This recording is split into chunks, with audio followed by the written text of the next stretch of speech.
Hi guys, ನಾನೀಗ ಯಾರ ಬಗ್ಗೆ ಹೇಳ್ತಿದ್ದೀನಿ ಅಂತ ತಮ್ಮನೇಲಿ ನೋಡಿ ನಿಮ್ಗೆ ಆಲ್ರೆಡಿ ಗೊತ್ತಾಗಿರುತ್ತೆ.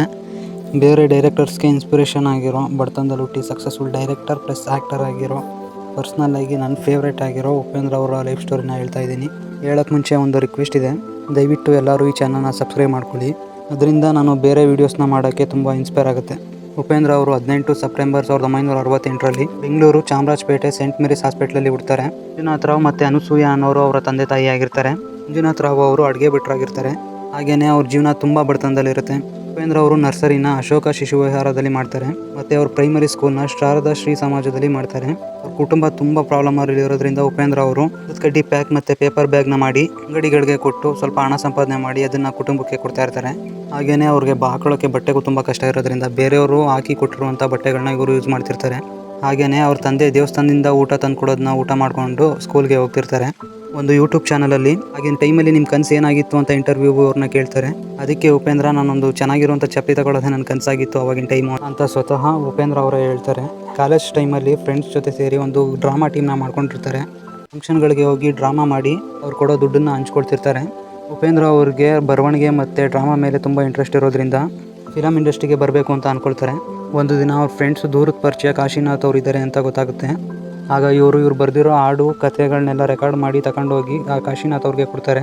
ಆಗ ಕಾಶಿನಾಥ್ ಅವರು ಇವ್ರಿಗೆ ಅದ್ರ ನಾಳೆ ಬರೋಕೆ ಅಂತ ಹೇಳ್ತಾರೆ. ಅದ್ರ ನಾಳೆ ಉಪೇಂದ್ರ ಅವರು ಬಂದಾಗ ಕಾಶಿನಾಥ್ ಅವ್ರಿಗೆ ಅವ್ರು ಮಾಡಿರೋ ರೆಕಾರ್ಡಿಂಗ್ ಎಲ್ಲ ಇಷ್ಟ ಆಗಿರುತ್ತೆ. ಅದಕ್ಕೆ ಇವ್ರನ್ನ ಕೆಲಸಕ್ಕೆ ಸೇರಿಸ್ಕೊಳ್ತಾರೆ. ಉಪೇಂದ್ರ ಅವರು ಬೆಳಿಗ್ಗೆ ಹೊತ್ತು ಕಾಲೇಜ್ಗೆ ಹೋಗಿ ಸಂಜೆ ಟೈಮ್ ಬಂದು ಕಾಶಿನಾಥ್ ಅವ್ರ ಹತ್ರ ಕೆಲಸ ಮಾಡ್ತಿರ್ತಾರೆ.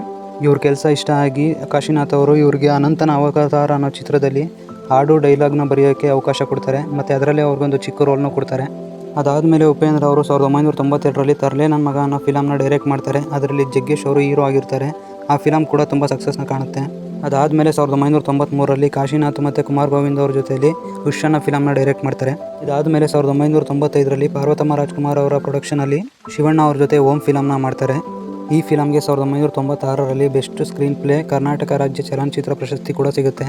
ಅದಾದಮೇಲೆ ಅಂಬರೀಷ್ ಅವ್ರ ಜೊತೆ ಆಪರೇಷನ್ ಅಂತ ಫಿಲಮ್ ಮಾಡ್ತಾರೆ. ಇನ್ನು 1998ರಲ್ಲಿ ಎ ಫಿಲಮ್ನ ಡೈರೆಕ್ಟ್ ಮಾಡ್ತಾರೆ. ಆ ಫಿಲಮ್ಗೆ ಹೀರೋ ಸಿಗದೇ ಇರೋ ಕಾರಣ ಇವರೇ ಹೀರೋ ಆಗಿ ಆ್ಯಕ್ಟ್ ಕೂಡ ಮಾಡ್ತಾರೆ. ಈ ಫಿಲಮ್ನ ಕನ್ನಡ ಮತ್ತು ತೆಲುಗು 2 ಲ್ಯಾಂಗ್ವೇಜಲ್ಲೂ ರಿಲೀಸ್ ಮಾಡ್ತಾರೆ. ಈ ಫಿಲಮ್ಗೆ ಬೆಸ್ಟ್ ಆ್ಯಕ್ಟರ್ ಉದಯ ಫಿಲ್ಮ್ ಅವಾರ್ಡ್ ಕೂಡ ಸಿಗುತ್ತೆ. ಅದಾದಮೇಲೆ ರಾಘವೇಂದ್ರ ರಾಜ್ಕುಮಾರ್ ಅವ್ರ ಜೊತೆ ಸ್ವಸ್ತಿಕ್ ಅನ್ನೋ ಫಿಲಮ್ನ ಡೈರೆಕ್ಟ್ ಮಾಡ್ತಾರೆ.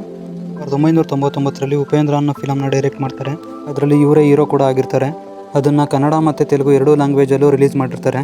ಆ ಫಿಲಮ್ ಕೂಡ ತುಂಬ ಸಕ್ಸಸ್ನ ನೋಡುತ್ತೆ ಮತ್ತು ಈ ಫಿಲಮ್ ಉಪೇಂದ್ರ ಅವ್ರಿಗೆ ತುಂಬ ಫ್ಯಾನ್ಸ್ಗಳನ್ನೂ ಕೂಡ ತಂದುಕೊಡುತ್ತೆ. ಈ ಫಿಲಮ್ಗೆ best film best director south Filmfare award ಕೂಡ ಸಿಗುತ್ತೆ. ಅದಾದಮೇಲೆ ಉಪೇಂದ್ರ ಅವರು ಎಷ್ಟು ಸೂಪರ್ ಸ್ಟಾರ್ ಹಾಲಿವುಡ್ ನಾಗರಾವು ಫಿಲಮ್ಗಳನ್ನ ಮಾಡ್ತಾರೆ. ಆದರೆ ಅವು ಅಷ್ಟು ಸಕ್ಸಸ್ನ ಅವ್ರಿಗೆ ತಂದುಕೊಡೋಲ್ಲ. ಆಮೇಲೆ 2003ರಲ್ಲಿ ಪ್ರಿಯಾಂಕಾ ಅವ್ರ ಜೊತೆ ಉಪೇಂದ್ರ ಅವ್ರ ಮದುವೆ ಆಗುತ್ತೆ. ಅದಾದಮೇಲೆ ಕುಟುಂಬ, ಗೋಕರ್ಣ, ಗೌರಮ್ಮ, ಐಶ್ವರ್ಯ ಫಿಲಮ್ಗಳಿಂದ ಸ್ವಲ್ಪ ಸಕ್ಸಸ್ನ ನೋಡ್ತಾರೆ. ಆದ್ರೂ ಪುನಃ ಪರೋಡಿ, ದುಬೈ ಬಾಬು, ಮಸ್ತಿ, ಲವಕುಶ, ತಂದೆಗೆ ತಕ್ಕ ಮಗ ಫಿಲಮ್ಗಳು ಸೋಲನ್ನ ಅನುಭವಿಸ್ತವೆ. ಇದಾದಮೇಲೆ ಬುದ್ಧಿವಂತ ಅಂತ ಫಿಲಮಿಂದ ಅವರು ಸ್ವಲ್ಪ ಗೆಲುವನ್ನ ನೋಡ್ತಾರೆ.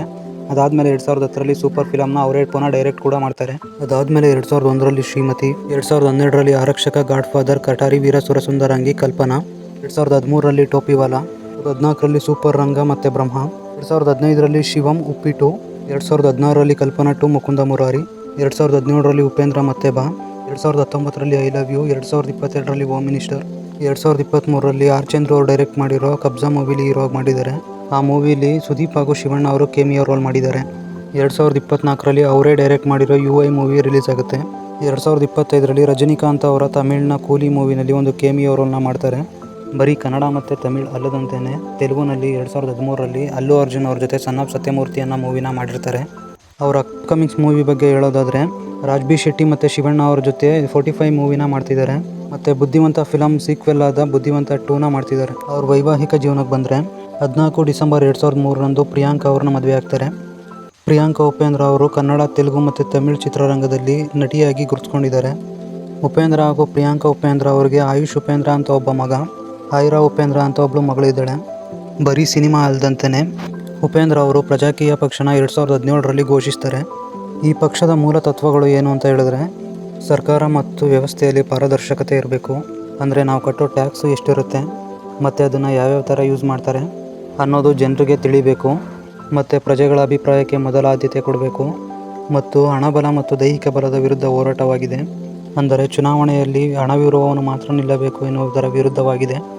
2018ರ ಕರ್ನಾಟಕ ವಿಧಾನಸಭಾ ಚುನಾವಣೆಯಲ್ಲಿ ಈ ಪಕ್ಷವು ಪ್ರತ್ಯೇಕವಾಗಿ ಬಲಿಷ್ಠವಾಗಿ ಸ್ಪರ್ಧಿಸಲಾಗದಿದ್ದರೂ ಜನರ ಗಮನ ಸೆಳೆಯುವಲ್ಲಿ ಯಶಸ್ವಿಯಾಯಿತು.